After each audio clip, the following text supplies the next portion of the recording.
नमस्कार, मैं हूं गीतू चौहान और आप देख रहे हैं हमारा खास शो सवाल 10 बजे। क्या दुनिया की सबसे अहम समुद्री लाइफलाइन पर अब नया टकराव शुरू हो चुका है? क्या ईरान ऐसा कानून लाने जा रहा है जो अमेरिका और इजरायल के जहाजों के लिए हॉर्मुज के दरवाजे बंद कर दे? और ईरान की एक संसदीय समिति उस शुरुआती बिल की समीक्षा कर रही है जिसमें अमेरिका, इजरायल और अन्य दुश्मन देशों के जहाजों को स्ट्रेट ऑफ हॉर्मुज से गुजरने से रोकने का प्रस्ताव बताया जा रहा है। सिर्फ रोक ही नहीं, प्रस्तावित नियम तोड़ने वाले जहाजों पर कार्गो की कीमत का 20% तक जुर्माना लगाने की बात भी सामने आई है। उधर डोनाल्ड ट्रंप कह रहे हैं कि ईरान के साथ टकराव जल्द खत्म हो सकता है, लेकिन जमीन पर तस्वीर अलग दिख रही है। युद्ध को करीब 160 दिन हो चुके हैं और अब तक कोई स्थायी समाधान नहीं निकला है। और इस बीच ईरान ओमान बातचीत, हॉर्मुज पर संभावित नियंत्रण व्यवस्था और अमेरिका की खुला समुद्री रास्ता नीति ने इस विवाद को और बड़ा बना दिया है। तो क्या ईरान हॉर्मुज को रणनीतिक हथियार बनाने की तैयारी में है? क्या ये सिर्फ राजनीतिक दबाव है या समुद्री ताकत का नया खेल? और अगर दुनिया की तेल सप्लाई का सबसे बड़ा रास्ता विवादों में घिरा तो भारत पर इसका कितना असर पड़ेगा? क्योंकि हॉर्मुज सिर्फ जलडमरू मध्य नहीं है, दुनिया की अर्थव्यवस्था की धड़कन भी है। तो ऐसे में क्या कुछ फैसला आने वाले दिनों में हमें देखने को मिलेगा, इसको लेकर सभी देशों की चिंता बनी हुई है।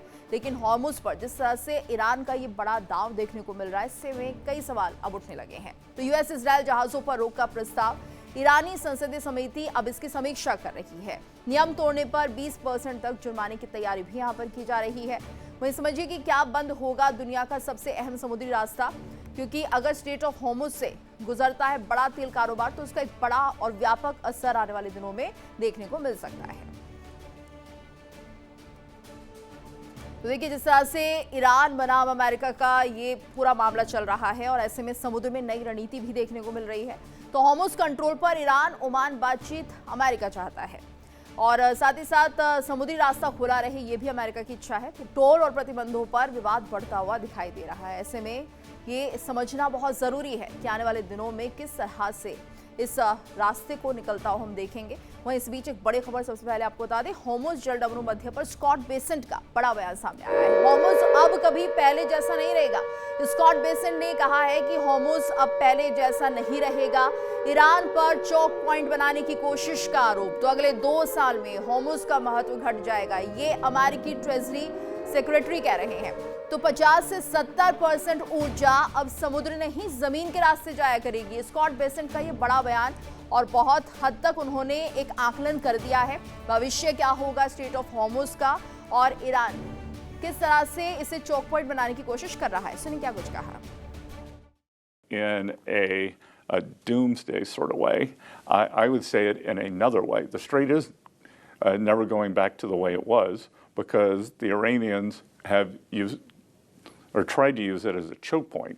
What we are going to see over the next 2 years, the strait's going to become irrelevant. It is going to become just another body of water.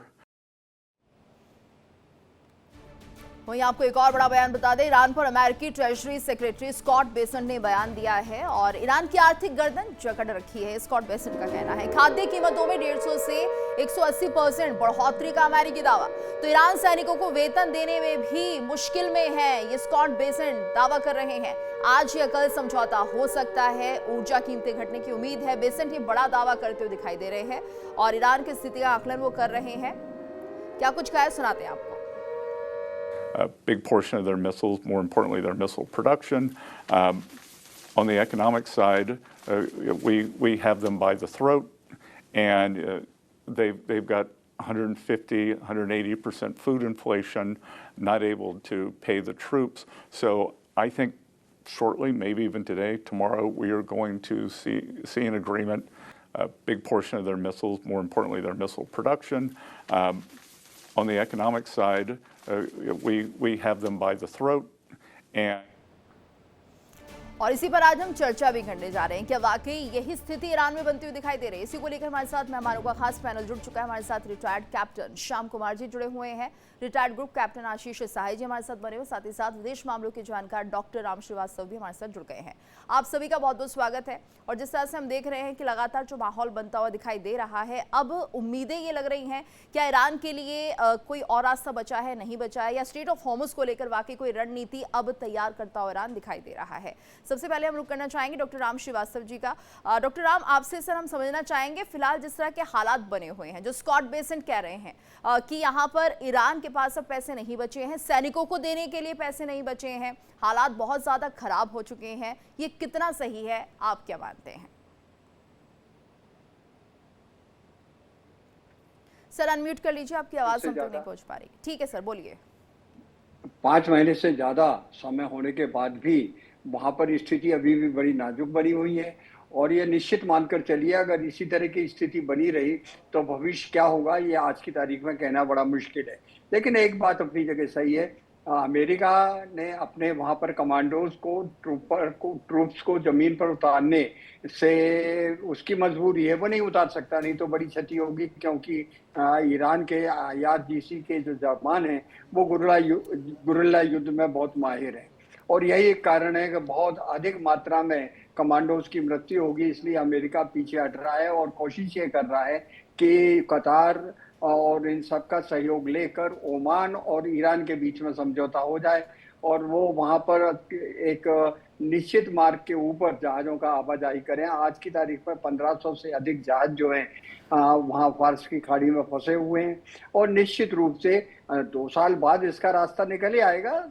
जमीन के ऊपर पाइप डालकर वहां से तेल की सप्लाई कर देंगे, लेकिन 2 साल तक तो ये काफी संकट का स्तर रहेगा। अभी जो है अमेरिका ने एक और एक्शन लिया है, ईरान की करीब 6 जो ये आपकी क्रिप्टो करेंसी में डील करने वाली एजेंसीज हैं और कुछ लोग हैं, उनमें 2 खास महत्वपूर्ण हैं, उन पर उन्होंने बंदिश लगा दी है, क्योंकि क्रिप्टो करेंसी के द्वारा ईरान जो है डॉलर को दूसरे करेंसी में चेंज कर रहा था, ऐसे समाचार मिले हैं।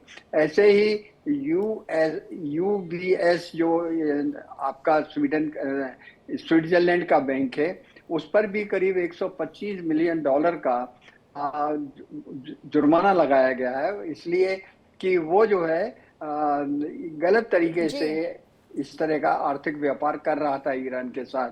तो निश्चित रूप से अब अमेरिका ने कह दिया अगर ओमान और ईरान के बीच में समझौता हो जाता है तो जो ब्लॉकेड अभी बना हुआ है उसको वो हटा देगा, क्योंकि उसके कारण वहां पर ईरान में इस समय खाद्य पदार्थ जो है 150-200% तक बढ़ चुके हैं, और वहां पर एक तरह से आर्थिक स्थिति डामाडोल होती नजर आ रही है। और शायद राम सर ये भी एक वजह हो सकती है, क्योंकि ईरान की जो आर्थिक स्थिति है वो खराब होती हुई दिखाई दे रही है, और ऐसे में शायद यही वजह है कि वहाँ की संसदीय समिति तैयारी कर रही है कि होर्मुज को लेकर एक तरह से एक नया दांव जो है यहाँ पर चला जा रहा है। कुल मिलाकर कि आशीष सर, होर्मुज पर पूरा कब्जा ईरान का रहे, इसकी तैयारी की जा रही है, और ये कितना जरूरी है इस वक्त, क्योंकि हम देख रहे हैं ईरान के पास बहुत ही ज्यादा परेशानियां बढ़ती हुई दिखाई दे रही है आर्थिक तौर पर, और कुल मिलाकर अब उसके पास एक ऑप्शन यही बचता है। कितना आगे वो बढ़ पाएगा और उसका क्या इम्पैक्ट अमेरिका पर देखने को पड़ेगा?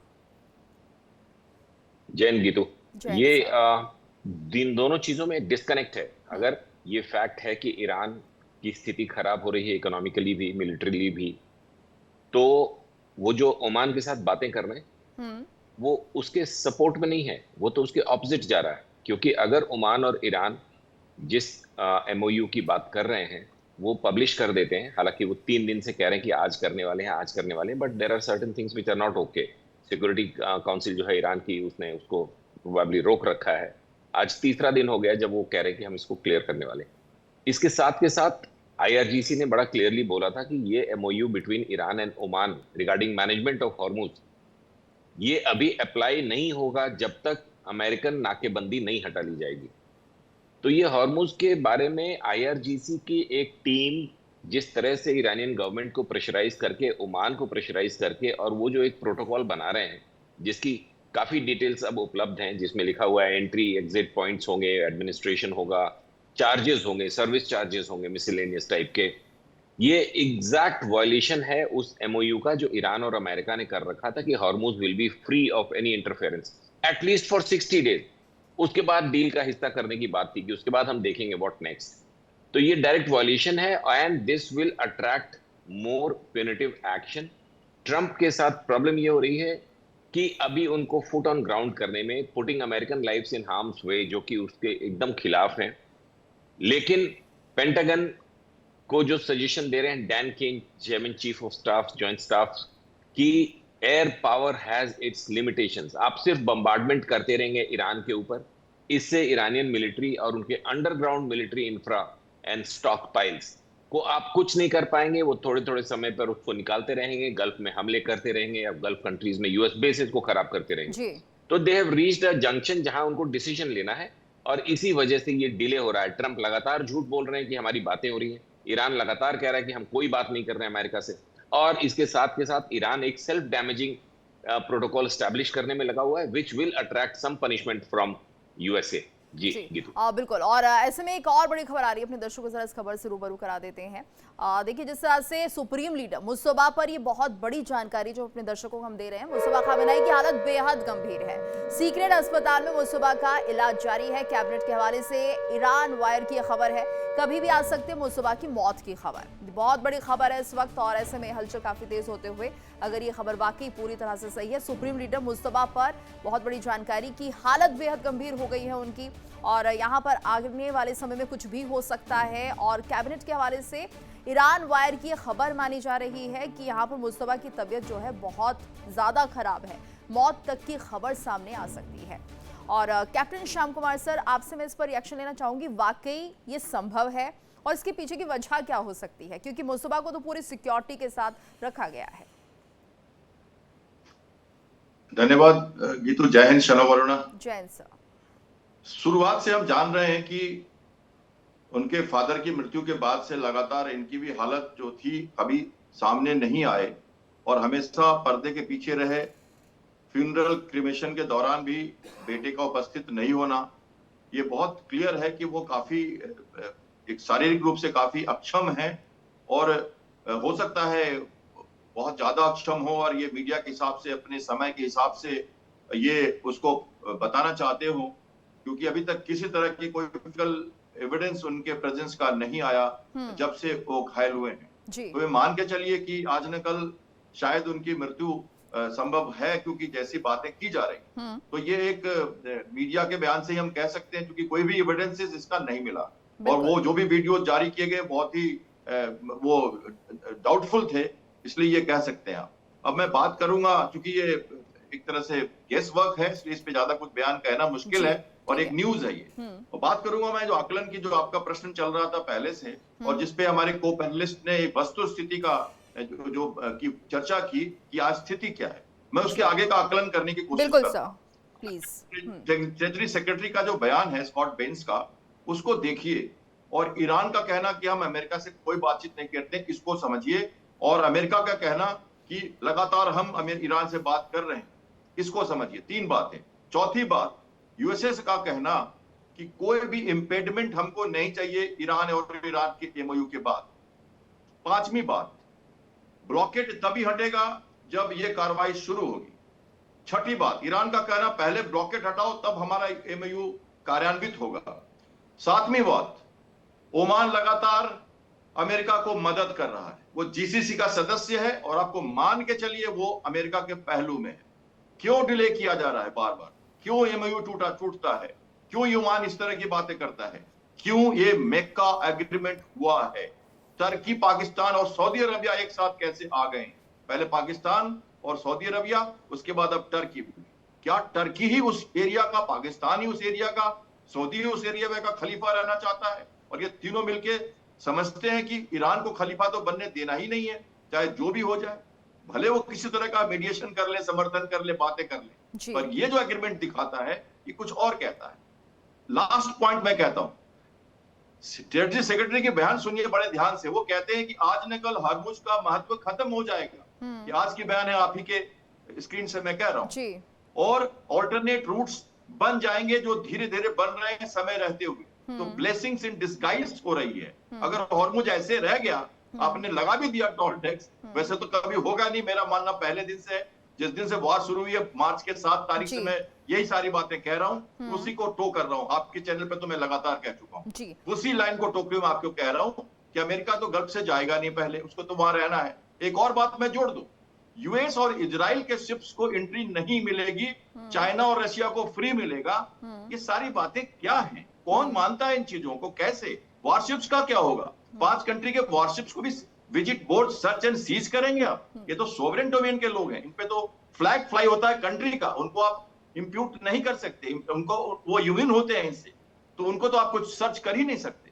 तो ये सारे कंट्रीज की क्या नेवी खत्म हो जाएगी? ये सारे कंट्री अपने हिसाब से सच को नहीं ले पाएंगे। कौन सा एमओयू, कौन सी बात है? ओमान मदद कर रहा है, धीरे धीरे संकेत दिए जा रहे हैं, यानबू जैसे, और ये हमारा रियाद, हमारा जो एडकॉक का जो ओमान की खाड़ी में, श्याम सर, क्या ये खबर, ये जानकारी ईरान को नहीं होगी कि ओमान किस तरह से अमेरिका की मदद कर रहा है? उनको भी ये इंफॉर्मेशन होगी जरूर है, लेकिन ओमान कह रहा है कि हम साथ में तुमसे मिलना चाहते हैं, लेकिन आईजीसी को वो सारी बातें मंजूर ही नहीं है। एक तरफ से जाना, एक तरफ से आना, वस्तुस्थिति की बात मैं नहीं कर रहा हूँ, टेक्निकल बातें हैं, नेवल ऑफिसर में ज्यादा, और कह सकता हूं आपको बहुत सारी चीजें। मैं लगातार पेन से आपको 2 पेन से लगातार आपके यहाँ पिछले 3 महीने से समझा रहा था 2 रूट जो अब इस्टेब्लिश होने की कोशिश की जा रही है। ये सारी बातें मैं कह चुका हूँ, टेक्निकल बातें नहीं कर रहा हूँ, मैं फ्यूचर की बातें कर रहा हूँ, क्योंकि मैंने ब्लॉकेट की चर्चा, यानी कि कैप्टन शाम आप ये कह रहे हैं सर कि एक और अल्टरनेटिव रास्ता जो है वो अब तलाशा जा रहा है। अगर होर्मुज को लेकर इतनी बात बिगड़ती है या यहाँ पर बवाल मचता है, तो दूसरा रास्ता भी तैयार हो सकता है या हो रहा है? जी बिल्कुल हो गया है। South east west petro lines खुल चुकी है आलवी से, जहां रेड सी पे फिर से अटैक किया जा रहा है, लैंड लाइंस बनाए जा रहे हैं। एडकॉक एंड एडनॉट ने ऑलरेडी ओमान से रास्ता खोल के 400 किलोमीटर का यूएई से पाइपलाइन खोल रखा है जी। अब देखिए, कस्क में, ईरान ने भी कस्क में गल्फ ऑफ ओमान में डायरेक्ट पेट्रोल डालने की कोशिश की है, लेकिन वो भी ब्लॉकेट पे है अभी।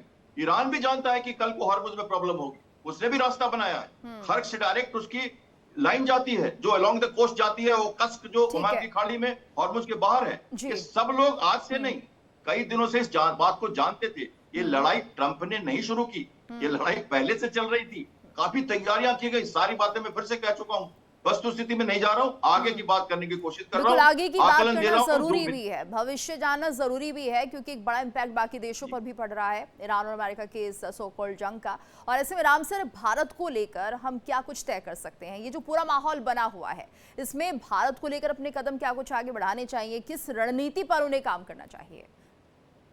देखिए, भारत के पास तो एक ही विकल्प है, वो है कूटनीतिक, और सभी देशों से अच्छे संबंध बनाकर अभी तक उन्होंने रखे हैं। ईरान से भी हमारे डायलॉग हैं, ओमान से भी हैं, कतर से भी हैं, बहुत अच्छे हैं। अमेरिका से भी व्यापारिक दृष्टि से हमारे यहाँ कुछ मतभेद है। निश्चित रूप से यही एक कारण है, अमेरिका ने और वहाँ की सीनेट ने ये पास कर दिया है 100% टैरिफ जो है भारत पर, सिर्फ इसलिए कि हम रूस से तेल खरीद रहे हैं। रूस से नहीं खरीदे तो कहाँ से खरीदे? आपका इतना महंगा तेल मिल रहा है और उसका ट्रांसपोर्टेशन इतना महंगा पड़ रहा है, अगर हमको सस्ती दर से मिल रहा है तो हम खरीदेंगे।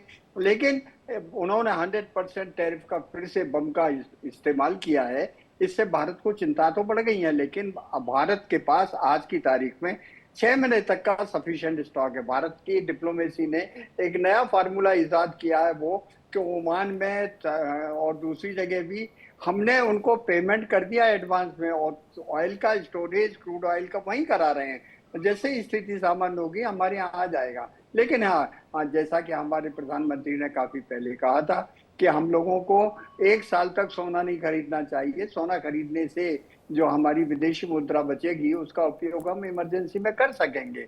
और यही एक कारण है कि इससे ये पता लगता है भारत हर स्थिति से निपटने के लिए तैयार है। वो ऊर्जा संकट से भी निपटने के लिए तैयार है, और दुश्मन देशों के आक्रमण से भी अगर कभी होता है और युद्ध में उतरना पड़ता है तो उसके लिए भी हमारे पास पर्याप्त तैयारी है। अब प्रश्न ये उठता है कि जिस तरह से एर्दोगन और सऊदी अरब अमीरात और पाकिस्तान के बीच में जो ये एक रणनीतिक समझौता हुआ है कि अगर एक देश के ऊपर हमला किया जाएगा तो सब पर माना जाएगा, ये थोड़ा चिंता की विषय है। निश्चित रूप से एर्दोगन ने जो है, टर्किया ने अपने ड्रोन जो है पाकिस्तान को दिए थे, जिनको कि हमें मालूम है किस तरह से उनका काउंटर एक्ट करना। अब प्रश्न ये उठता है सऊदी अरब के पास तो अपनी कोई फौज है नहीं, वहां जितने भी लोग हैं या तो शेख हैं या सुल्तान है, और बाकी लोग जितने भी हैं वो सब विदेशों से आए हुए हैं, भारत के हैं, पाकिस्तान के हैं, और दूसरी जगह से वहां पर पहुंचे हैं, साउथ एशिया के हैं, फिलीपींस भी हैं। वो वहाँ का जितना भी ऑयल इंडस्ट्री है उसको रन कर रहे हैं एक तरह से, वहाँ के इंजीनियर्स हैं। अगर आज की तारीख में देखा जाए तो सऊदी अरब के पास अपना कोई फौज नहीं है। यही एक कारण है कि पाकिस्तान ने वहां पर अपने 10 जो हैं चाइनीज फाइटर प्लेन वहां पहुंचा रखे हैं और एयर डिफेंस सिस्टम पहुंचा रखी है। बिल्कुल, यानी कि जो दिख रहा है वैसा है नहीं, और बहुत से और भी फैक्टर्स यहाँ पर हैं, क्योंकि जिस तरह से ईरान को टारगेट किया जा रहा है तो बाकी जो मुस्लिम देश हैं वो भी कहीं ना कहीं ईरान के पीछे हैं, यही आप कहना चाह रहे हैं, और इसका भारत पर भी असर आने वाले दिनों में दिखाई देगा। एक बड़ी खबर आ रही है, ईरान ने ट्रंप के बयान पर तीखा हमला बोला है। तो ईरान ने अमेरिकी विदेश नीति की तुलना कैच 22 से की।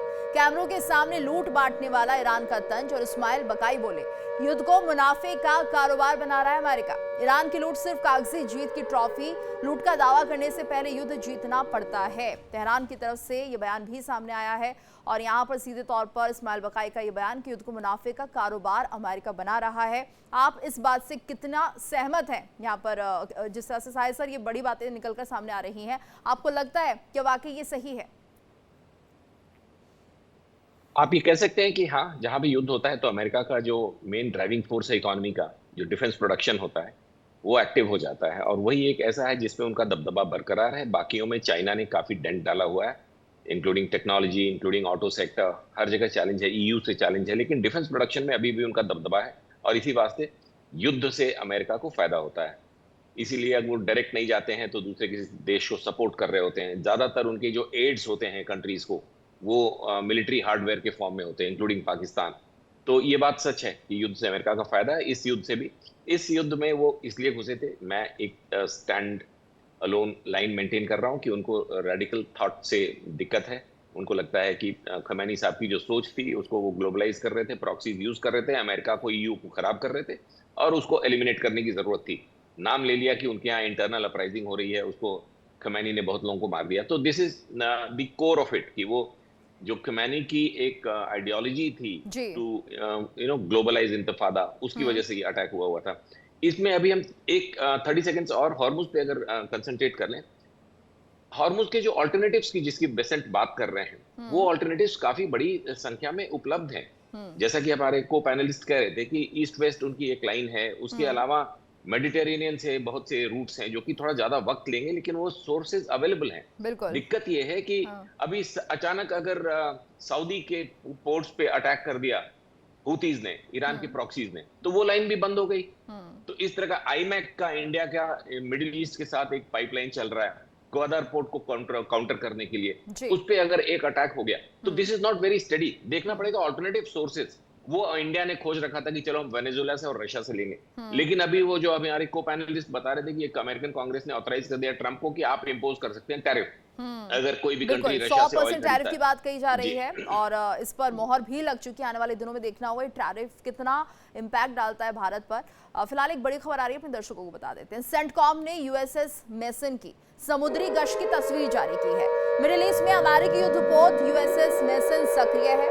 सेंटकॉम का दावा 51 व्यापारिक जहाजों का रास्ता बदला गया है, तो अमेरिकी सेना का दावा है 2 जहाजों को निष्क्रिय भी किया गया है। सेंटकॉम के मुताबिक 2 जहाजों पर चढ़कर कार्रवाई की गई है। साहिद सर, इस पर भी आपसे रिएक्शन लेना चाहेंगे। तो ये गश्ती लगातार कर रहे हैं, क्योंकि अभी भी इन्होंने नाकेबंदी वापस लगा रखी है। ईरान के किसी जहाज को, ये जो 57 की बात कर रहे हैं, ये सारे ईरान के इनबाउंड आउटबाउंड जहाज हैं। बाकी चुपचाप कुछ शिप्स को ये निकाल रहे हैं, जिसमें शुरू में सीज फायर के बाद IRGC ने हमले किए, लेकिन उसके बावजूद ओमान की तरफ से काफी जहाज, 6, 7, 8, 10 जहाज वहां से इनबाउंड आउटबाउंड निकलते रहे हैं। और इसके बाद ईरान की IRGC ने पिछले 10 दिनों से, आप कह सकते हैं, कोई हमले नहीं किए हैं। तो अभी भी ट्रेड चल रहा है, अभी भी नाकेबंदी फॉर ईरान जारी है, जिससे उनको काफी प्रॉब्लम्स है। और अब हमें वेट करना पड़ेगा कि ईरान ओमान का ये, अगर आप याद करें, जस्ट 10 सेकेंड्स, राष्ट्रपति ट्रंप ने ओमान के लिए मई में बोला था Oman should behave like others or else we will blow them up. अपने किसी गल्फ अलायंस के लिए ट्रंप ने इतना डेंजरस ऑफेंसिव वर्ड्स का इस्तेमाल और नहीं किया था। तो ओमान चुपचाप ईरान के साथ बात कर रहा है, ये भी एक अच्छी बहुत हेल्दी साइन नहीं है। जब आपको पता है कि आपका अलायंस पार्टनर अमेरिका कह रहा है कि हॉर्मुज में कोई एडमिनिस्ट्रेशन ऑफ इंटरनेशनल शिपिंग या कोई टोल नहीं होगा, फिर आप क्यों बात कर रहे हैं ईरान से? Under what pretext? ये this is your violating your own alliance. जी बिल्कुल। और शाम से देखिए जिस तरह का माहौल बना हुआ है, बार बार ऐसे बयान आते हैं। अभी स्कॉट बेसन भी जिस तरह से बयान दे रहे हैं, ईरान की छवि को भी यहाँ पर एक तरह से वो क्रिएट करने का काम करते हैं, एक नैरेटिव सेट करने की कोशिश करते हैं कि देखिए ईरान कितना कमजोर हो गया है। इतना कमजोर होने के बाद भी अमेरिका सही से उस पर दबाव नहीं बना पा रहा है, और कोई भी तरीके से हम कह रहे हैं कि चाहे कितने भी तरीके यहाँ पर अमेरिका ने अपनाए हो, ईरान झुकता हुआ नजर नहीं आ रहा है फिलहाल। देखिए गीतू जी, आपके दर्शकों को फिर से मैं बताना चाहूंगा आपके चैनल के थ्रू कि एक विस्मित, हैरान, परेशान ईरान कल को अपने आप को कोसेगा कि उसने क्या किया। जब उसके अच्छे पार्टनर्स पाकिस्तान, टर्की और सऊदी अरबिया, जो कभी हाँ बोलता है कभी ना बोलता है, प्रिंस का रोल आप मानते हो कि कभी अमेरिका को रोकता है, कभी कहता है एमओयू करो, तो सऊदी अरबिया की भूमिका इसमें हमेशा से रही। ओमान की चर्चा आपने अच्छे से सुन ली कि ओमान कैसे मदद कर रहा है अमेरिका को, चुपचाप डिले करते हुए एमओयू की तरफ जाते हुए, क्या क्या करने दे रहा है अमेरिका को पीछे पीछे, पर्दे के पीछे, green room talks, whispering under the carpets, बहुत सारी कहानियां इसमें ज्यादा चल रही हैं इस लड़ाई में। देखिए मैं आपको सीधा सीधा बताऊं जी, जब कोई आर्थिक दबाव, प्रतिबंधन, सैंक्शंस जो है, समुद्री नियंत्रण, ब्लॉकेट, और तीसरा एक तरह से सैन्य कार्रवाई, इन तीनों के साथ जब कोई लड़ाई इस तरह की बड़ी होती है तो बाजार, बंदरगाह और मनोविज्ञान तीनों प्रभावित होता है। मनोवैज्ञानिक लड़ाई, कॉग्निटिव वॉरफेयर, साइकोलॉजिकल वॉरफेयर के साथ एक चक्रवात, मैं ऐसे बोलता हूं इसको, एक चक्रवात लेकर हॉर्मुज पर आया है। चक्रवात में करता क्या है अमेरिका? पहले तो दबाव डालता है, जो लगातार डाल रहा है। पर देखिए ईरान इसलिए भी झुकता हुआ नजर नहीं आ रहा है क्योंकि आईआरजीसी की सोच अलग है, और उसी से जुड़ी एक बड़ी खबर भी आ रही है सामने, अपने दर्शकों को बताते हैं। ईरान के राष्ट्रपति मसूद पेजेश्कियान ने बयान दिया है, कहा है कि सरकार और सशस्त्र बलों में कोई मतभेद नहीं है, ईरान पूरी तरह एकजुट और संगठित है, देश के दुश्मन फूट डालना चाहते हैं और हमारे लड़ाकों ने दुनिया को हैरान कर दिया है। तो ईरानी राष्ट्रपति का ये बड़ा बयान है, क्योंकि अक्सर यही खबरें सामने आ रही थी कि सरकार और सशस्त्र बलों में मतभेद है, यानी आईआरजीसी और ईरान की सरकार में बनती नहीं है।